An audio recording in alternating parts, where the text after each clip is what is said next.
नमस्कार। आज हम कक्षा 12वीं हिंदी साहित्य अध्याय नंबर 2 तुलसीदास के बारे में पढ़ेंगे, तो जुड़े रहिए। अध्याय में अपन ने हिंदी साहित्य के कबीरदास के दोहों का अध्ययन किया और इससे अगला अध्याय इतना है तुलसीदास, इनके बारे में आज अध्ययन करेंगे। तुलसीदास जी की जीवन परिचय के बारे में जानकारी प्राप्त करते हैं। तुलसीदास जी भक्ति काल जो हिंदी साहित्य का स्वर्णिम काल कहा जाता है। भक्ति काल में दो शाखाएं मानी गई, सगुण काव्यधारा और निर्गुण काव्यधारा। सगुण काव्यधारा को किन दो भागों में बांटा गया, राम काव्य और कृष्ण काव्य। राम काव्यधारा के प्रमुख प्रतिनिधि कवियों में तुलसीदास जी का स्थान आता है और जिनके बारे में अपना जानकारी प्राप्त करेंगे। जन्म के बारे में जानकारी प्राप्त करते हैं। जन्म 1532 ईस्वी, विक्रम संवत 1589। जन्म स्थान के बारे में विवाद चलता है और इनका जन्म स्थान उत्तर प्रदेश के राजापुर, बांदा जिले के राजापुर गांव में माना जाता है। मृत्यु, तुलसीदास जी की मृत्यु के बारे में कहा जाता है कि मृत्यु 1623 ईस्वी, विक्रम संवत 1680 में मानी गई है। तुलसीदास जी के बारे में कहा जाता है कि तुलसीदास जी जन्म से ही माता पिता के वात्सल्य रस से दूर रहे। इनका जन्म अभूत मूल नक्षत्र में हुआ था और कहते हैं कि तुलसीदास जी की माता जन्म लेते इनका देहांत हो गया था और पिताजी अभूत मूल नक्षत्र में पैदा होने के कारण इनको त्याग दिया था और एक इनकी दासी है, दासी ने इनका लालन पालन पोषण किया था, जिनके बारे में कहा जाता है कि मुनिया दासी इनका नाम था। और कहीं पर चुनिया भी नाम आता रहता है, तो कहने का मतलब ज्यादातर जगह मुनिया नाम मिलेगा और चुनिया इसका बीड़ावार नाम मिलता है। बचपन का नाम तुलसीदास जी का राम बोला रखा गया। इसका कारण है, बच्चे जैसे ही जन्म लेते हैं तो सबसे पहले रोने की क्रिया करते हैं, लेकिन तुलसीदास जैसे ही पैदा हुए इनके रोने की जगह इन्होंने सबसे पहले राम नाम लिया, इसलिए इनका नाम बचपन का नाम राम बोला पड़ा। बचपन का नाम राम बोला पड़ा और धीरे धीरे तुलसीदास की जो माता थी वो तुलसी देवी। रहीम का एक दोहा है, सुरतिये नृत्ये नाट्ये सब चार अस होय, गोद लिए तुलसी गिरे तुलसी सो सूत होय। कहने का मतलब है इनकी माता का नाम तुलसी देवी और पिता का नाम आत्माराम दुबे।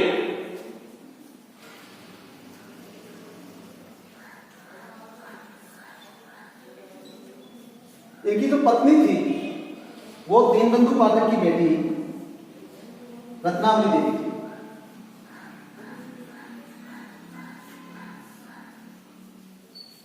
और इनके जो गुरु थे नरहरिदास या फिर नर हरियानंद। आनंददास जी के शिष्य नर हरिदास इनके गुरु थे और इन्होंने इनको जो राम मंत्र था ये गुरु मंत्र इन्होंने तुलसीदास जी को दिया और तुलसीदास जी यहाँ से धीरे धीरे आगे बढ़ते गए और अपने हिंदी साहित्य में अमर या अपना प्रमुख स्थान प्राप्त किया था। अब अपन तुलसीदास की भाषा शैली, काव्य, इनके बारे में पढ़ेंगे। बेटा, तुलसीदास भक्ति काल के प्रमुख कवि थे और भक्ति काल में उस समय दो भाषाएं प्रमुखता से चलती थी। सबसे ज्यादा ब्रज भाषा का बोलबाला था और दूसरी उस समय की साहित्यिक भाषा थी अवधी भाषा। तुलसीदास जी की दोनों भाषाओं पर समान रूप से पकड़ थी, क्योंकि तुलसीदास ने सबसे ज्यादा जिन रचनाओं में जिस भाषा का प्रयोग किया है वो है ब्रज भाषा और तुलसीदास की जो सबसे लोकप्रिय जो रचना है वो अवधी भाषा में है, और तुलसीदास की सबसे जो लोकप्रिय रचना उसका नाम है रामचरितमानस, जिसकी रचना सन 1574 ईस्वी में। कवितावली इनकी दूसरी जो रचनाएं हैं कवितावली, जिसमें कलयुग के बारे में विस्तार से वर्णन किया गया है। कविता समय में इनकी बहुत सी रचनाएं मिलती है। पार्वती मंगलम, पार्वती मंगल, जानकी मंगल, बारहवें रामायण,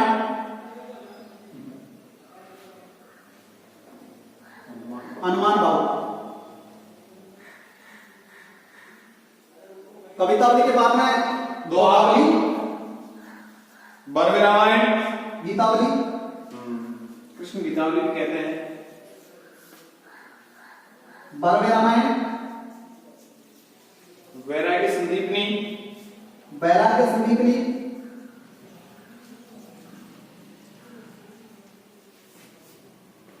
आदि प्रमुख रचनाएं मानी गई है। आचार्य रामचंद्र शुक्ल ने जिन 12 रचनाओं को मान करके तुलसीदास को भक्ति काल का सबसे बड़ा कवि या भक्ति काल का लोकनायक जिस आधार पर कहा कि 12 रचनाएं तुलसीदास की है।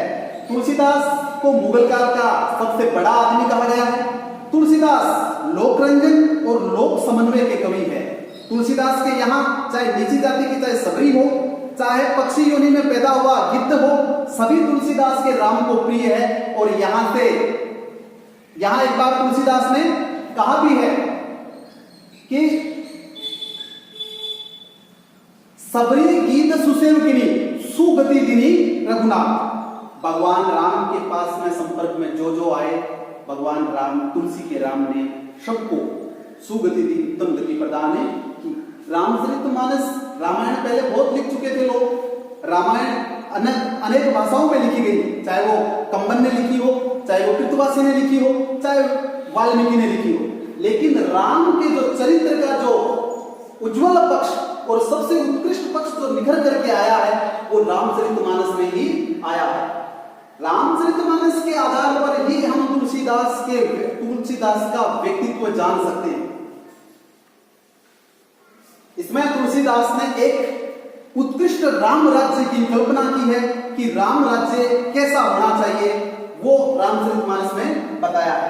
एक न्यायप्रिय राजा का न्यायप्रिय होना, भाई भाई के बीच में कैसा प्रेम हो, राजा का प्रजा के बीच में कैसा प्रेम हो, पति पत्नी के बीच में कैसा संबंध हो, ये सब बातें हमें रामचरितमानस में सामने आती है। भेदभाव समता युक्त समाज, जिसमें किसी वर्ग संप्रदाय और समुदाय के बीच में कोई भेदभाव नहीं हो और क्षमता युक्त समाज की कल्पना की गई। आचार्य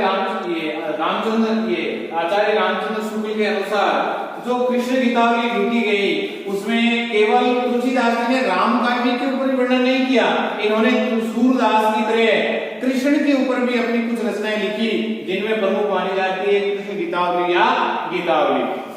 हनुमान बाबू अंतिम समय में जब वो अत्यंत कष्टदायक अवस्था में गुजर रहे थे, अंतिम समय चल रहा था उनका, तो उस समय उन्होंने लिखी और हनुमान जी के माध्यम से भगवान श्री राम के चरणों में या उनके पास पहुंचाने की कोशिश की। उसी प्रकार से जानकी मंगल, ये भी सीता जी का दूसरा नाम जानकी, उनके माध्यम से भगवान श्री राम के पास पहुंचाने की कोशिश की। पार्वती मंगल भगवान शिव के पास पहुंचाने की कोशिश की। 12वें रामायण एक छंद होता है, उस छंद के माध्यम से रामायण का दूसरा अध्ययन उन्होंने की, उसमें रचनाएं रची। 2 कवितावली जो कलयुग है, वर्तमान समय में कलयुग के बारे में उन्होंने पहले ही कल्पना करके और कलयुग में किस प्रकार का वातावरण चलेगा, किस प्रकार का समाज रहेगा, उनके बारे में उन्होंने अध्ययन किया, उनकी रचनाएं की, उनकी परिकल्पना की थी।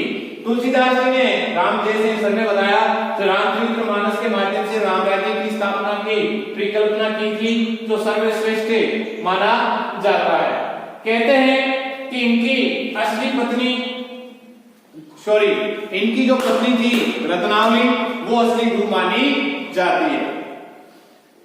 इन्होंने एक बार पत्नी से अत्यधिक मोह या प्रेम के कारण तुलसीदास का जो पत्नी से जो मोह था वो बहुत ज्यादा था। तुलसीदास अपनी पत्नी को कहीं आने जाने नहीं देते थे। तो एक बार क्या हुआ कि तुलसीदास की जो पत्नी रत्नावली है वो तुलसीदास को बिना बताए तुलसीदास को छोड़ करके अपने घर में अपने मायके चली गई। कहते हैं तुलसीदास उनके पीछे पीछे चले गए और वहां पर तुलसीदास को रत्नावली ने फटकार लगाई, जिससे तुलसीदास को आत्मज्ञान प्राप्त हुआ।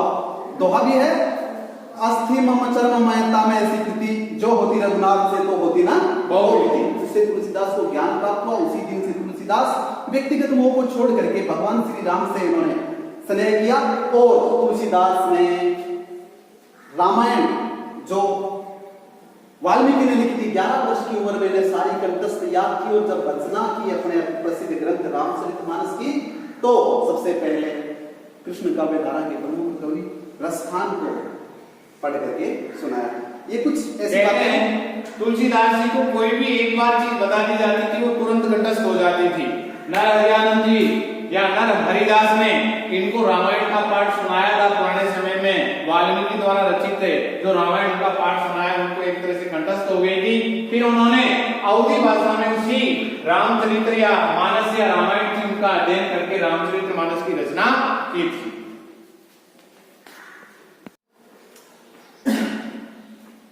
तो ये आपका पहली चौपाई है अपने पाठ की, मंदोदरी की रावण को सीख। तो सबसे पहले आपको इस तरह से शुरुआत करनी है। प्रस्तुत पद्यांश गोस्वामी तुलसीदास द्वारा रचित रामचरितमानस के सुंदरकांड से लिया गया है। इसमें मंदोदरी अपने पति रावण को सीता को वापस श्री राम के पास लौटाने और उनसे शत्रुता न करने के लिए कहते हैं।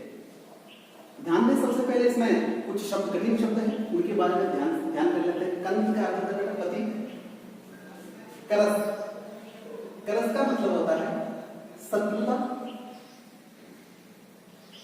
हरि, हरि यहां पर राम के लिए आया है, सम्मान से, और परिहरि का अर्थ त्यागना। मौर्य ने मेरा कहा अति हित यानी अच्छाई के लिए, भलाई के लिए किए, ये मेरे हृदय में धर्म यानी धारण करो। समझ तू जासू, जासू माने जिनके, दूध, दूध शब्द का अर्थ यहाँ पर हनुमान। कई करनी, सर्वही, सर्वही यानी गिरना। टपक, रजनीचर, रजनीचर का अर्थ राक्षस जो रात में विचरण करते हैं। घरनी यानी पत्नियां।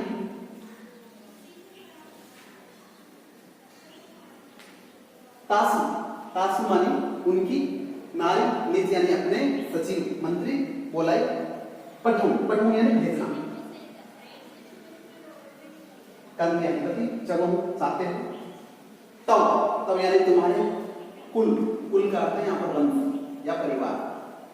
कबल, विपिन, विपिन यानी वन या परिवार, यहाँ परिवार के लिए प्रयुक्त हुआ।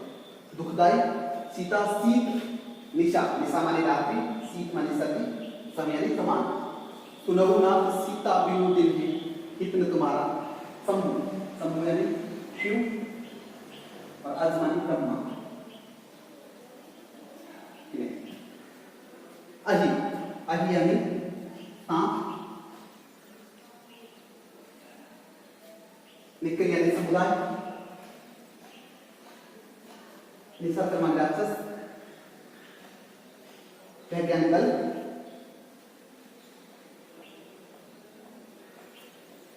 भेग यानी मेढक। तब लगी सत्य में तब लगी जतनों करी देखते। तो ये आपके सामने चौपाई है यहां तक, और ये आपका दोहा छंद। तो रामचरितमानस चौपाइयों के बाद में एक दोहा लिखा गया रामचरितमानस में।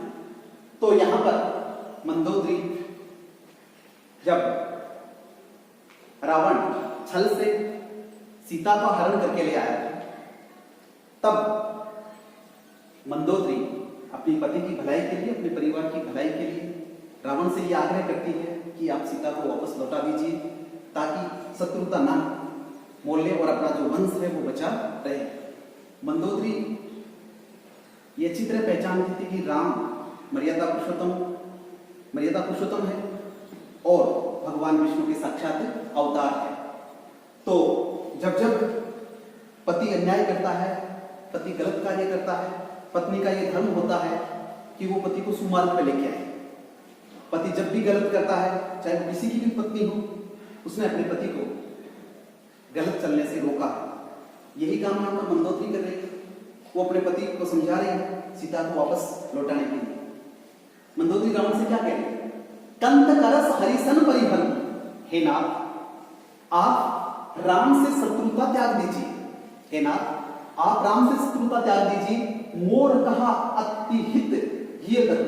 हे नाथ आप मेरे कहे को परम हितकारी जान करके, भलाई वाला जान करके आप उसे अपने हृदय में धारण कर लीजिए।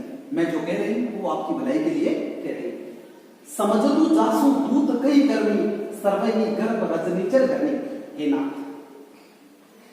राम के एक दूत अर्थात हनुमान ने जो यहाँ लंका में आकर के किया, हनुमान की करनी के बारे में सोच करके, हनुमान मात्र राम का एक दूत था और राम की सेना में हनुमान जैसे कई सेनापति, कई सैनिक है।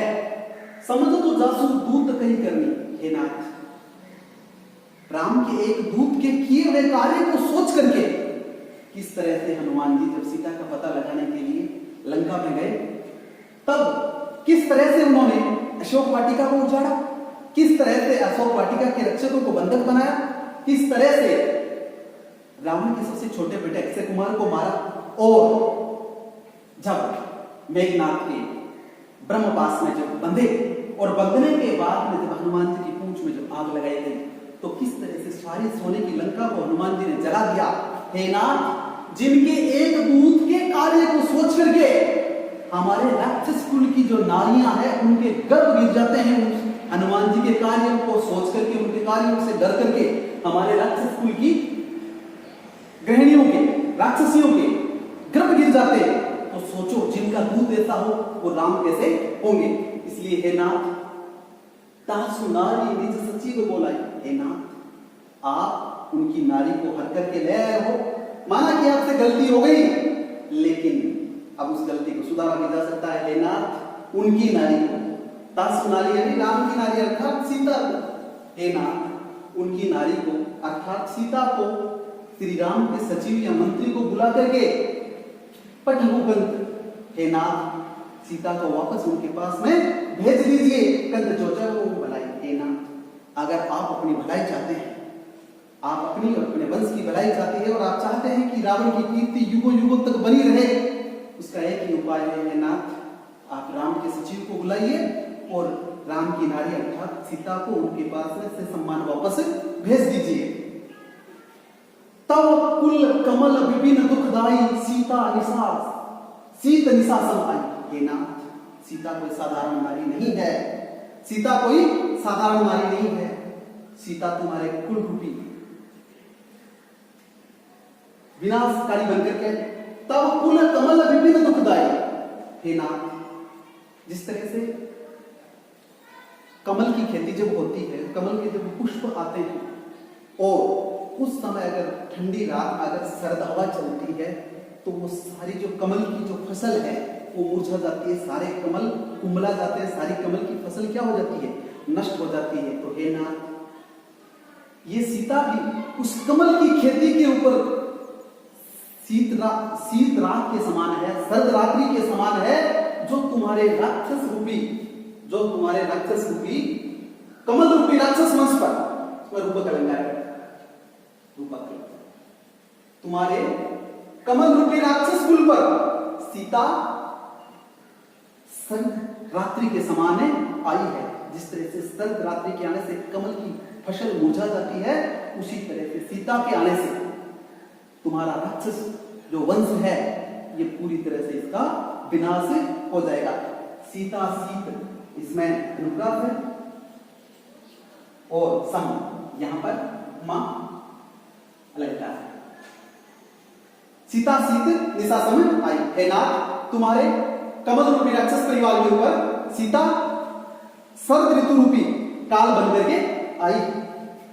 सुनहु नाथ, हे नाथ सुनिए, सीता बिनु दिन हे नाथ, सीता को बिना राम को सौंपे, हित न तुम्हारा संग अज गिने, हे नाथ जब तक आप सीता को वापस राम के पास में नहीं पहुंचाओगे तब तक तुम्हारा भला इस संसार में ना तो भगवान शिव कर सकते हैं और ना ब्रह्मा जी तुम्हारा भला कर सकते हैं।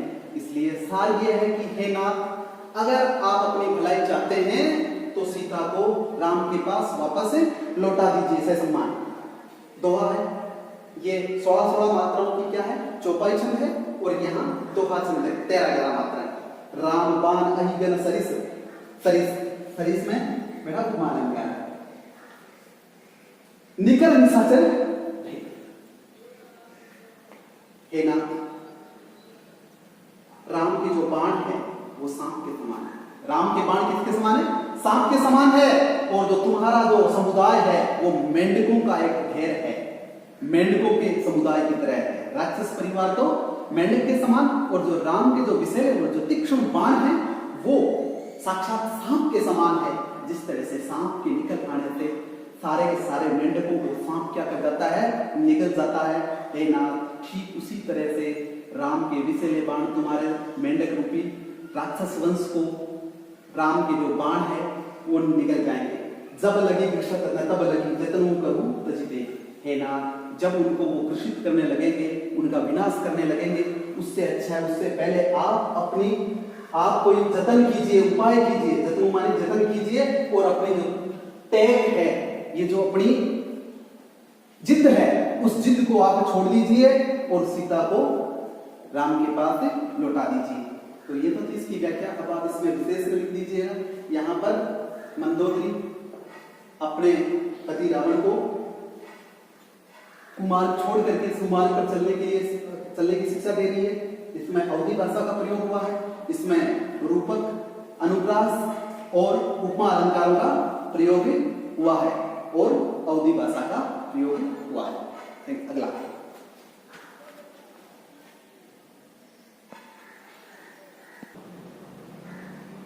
अगला है लंका कांड। दूसरी जो है लंका कांड से प्रस्तुत पद्यांश गोस्वामी तुलसीदास द्वारा रचित मंदोदरी की रावण को सीख, जो रामचरितमानस से लिया गया है, लंका कांड से कृत है। मंदोदरी सूर्यो प्रभु आयो ओ तू कहीं पापोदी बांधो। मंदोदरी ने जब सुना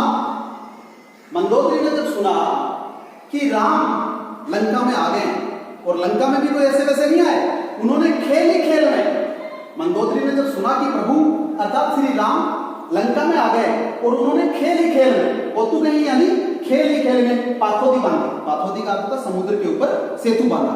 समुद्र पर सेतु, खेल ही खेल में समुद्र पर सेतु बांध करके प्रभु श्री राम सीता को छुड़वाने के लिए लंका में आ गए। जब मंदोदरी ने ये सुना, कर यानी हाथ, गही मानी पकड़ करके, पति ही यानी पति को भवन भी जानी, अपने भवन में अपने महल में लेकर के आई। जब मंदोदरी ने यह सुना कि राम ने खेल ही खेल में समुद्र के ऊपर सेतु बांध करके लंका में डेरा डाल लिया है, तब मंदोदरी अपने पति के हाथों को पकड़ करके अपने महल में लेकर के आई और बोली परम मनोहर वाणी, और बहुत ही सुशिष्ट और स्नेह भरी वाणी में अपने पति से बोली। क्या बोलती है, शरण नाई सिरु अंचलू रोपा। रावण के सामने अपना सिर झुका दिया, उनके चरणों में अपना सिर झुका दिया और सामने अपना आंचल फैला लिया। अर्थात रावण से वो कुछ विनती कर रही थी, रावण से कुछ विनती कर रही थी। क्या कहा, सुनो बचन प्रिय परिहर ओपा। परिहर क्या कहा, हे नाथ आप अपना गुस्सा त्याग दीजिए, हे नाथ आप अपना गुस्सा त्याग दीजिए। नाथ बैर कीजिए ताही सो, हे नाथ बैर या शत्रुता उसी से करनी चाहिए। बुद्धि बल सकिए जीती ताही सो, जिसको बुद्धि से और बल से जिसको जीता जा सके, हमें बैर उसी से करना चाहिए। उससे कदापि बैर नहीं करना चाहिए जिसको बुद्धि बल से जीत नहीं सकते। आप राम को ना बुद्धि से जीत सकते हो और ना ही बल से जीत सकते हो। तुम ही रघुपति अंतर के साथ है ना, आप में और भगवान राम में कितना अंतर है, जमीन आसमान का फर्क है। खलु खद्योत दिनकरी जैसा उपमा अलंकार के माध्यम से बता रही है मंदोदरी कि है ना, आप में और राम में उतना ही अंतर है जितना एक जुगनू और खद्योत का होता है जुगनू जो रात में चमकते हैं, और दिनकरी का अर्थ सूर्य। आप में और राम में उतना ही अंतर है जितना एक जुगनू और सूर्य में अंतर होता है। कहां तो जुगनू जहां तहां थोड़ा सा प्रकाश पंखों से करता है, और कहां दिनकर अर्थात सूर्य संपूर्ण पृथ्वी को क्या कर देता है, संपूर्ण हवा मंडल को क्या कर देता है, रोशन कर देता है। ठीक उसी तरह से आपकी कीर्ति तो जुगनू के समान है और राम की जो कीर्ति है वो साक्षात सूर्य के समान है। अतिबल, राम बहुत बलशाली है। अतिबल मधु केटव से ही मारे, जिन्होंने विष्णु रूप में मधु और केटव नामक असुरों का संहार किया है।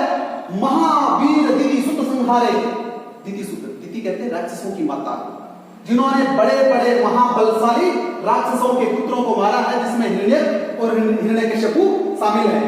ठीक है, और जेहि बलि बांधी, जिन्होंने वामन अवतार में, विष्णु ने वामन अवतार धारण करके जिन्होंने बलि जैसे महापराक्रमी को क्या किया, बांधा, सहस भुज मारा, और जिन्होंने परशुराम के रूप में सहस्त्र बाहु अर्थात कार्तिकेय अर्जुन का जिसने वध किया, सोई अवतरे हरण मही भारा, अवतरे ने अवतार लिया हरण यानी कम करने के लिए, मही यानी धरती और भारा यानी वजन। और उस राम ने, जिस राम ने इतने बड़े बड़े बलशाली दैत्यों का जिन्होंने वध कर दिया, और जो साक्षात इस धरती का बोझ हल्का करने के लिए पाप से और बड़े बड़े असुरों से और अत्याचारियों और अन्यायियों का बोझ इस धरती से हल्का करने के लिए ही जिन्होंने अवतार लिया है, उनसे दुश्मनी अच्छी नहीं है। तासु विरोध न करिए न था, हे नाथ आप राम से विरोध ना कीजिए। कालू कर्म जीव जाके हटा, राम साक्षात परमेश्वर है, साक्षात ईश्वर है, जन्म और मृत्यु उनकी ही हाथ में है। तो जिनके हाथ में जीवन और मृत्यु है उनसे हमें विरोध नहीं करना चाहिए। तो इस तरह से राम की महिमा मंडन करके मंदोदरी ने अपने पति रावण को समझाया कि सीता को वापस लौटा दीजिए, राम से क्षमा मांग लीजिए, क्योंकि राम कोई साधारण मनुष्य नहीं है, वो साक्षात इस धरती का भार हल्का करने के लिए नर रूप में लीला कर रहे हैं। इसलिए आप उनसे शत्रुता त्याग करके उनकी पत्नी सीता को राम के पास में भेज दीजिए।